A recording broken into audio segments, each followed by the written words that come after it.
wanted to ask Mike Nader about the chlorine. Yeah, if you will come up here, we can. Sure, why not?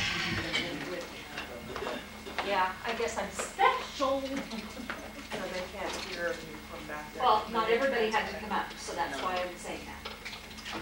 My name is Shiela Heley. I do not live in Lakeside, but I do own property in Lakeside.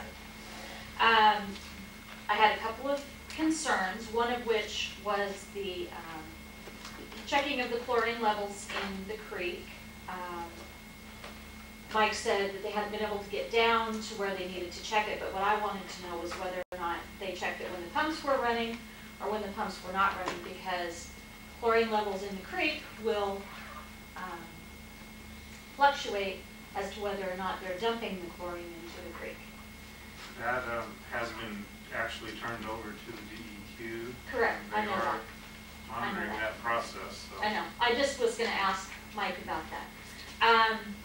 The other question I had, and Denny wasn't here tonight, was regarding the chunks of cement that were hauled out to Don Molinex's property and then turned around and hauled from Don Molinex's property and graveled the road out behind Orville's up to North Lake Road, or up North Lake Road.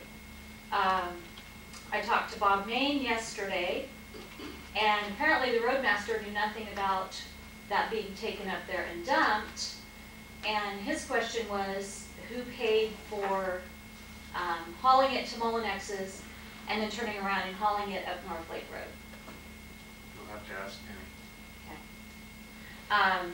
And then the other thing I wanted to say was that I think it's a real travesty that Ardith stood up here tonight and said that level 4 water is what was going into the creek.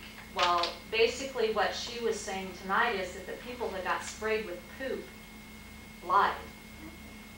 And well, there's no poop in what they're spraying. How do you know? Because we have an expert in that position who tells us. Right. Don't go there.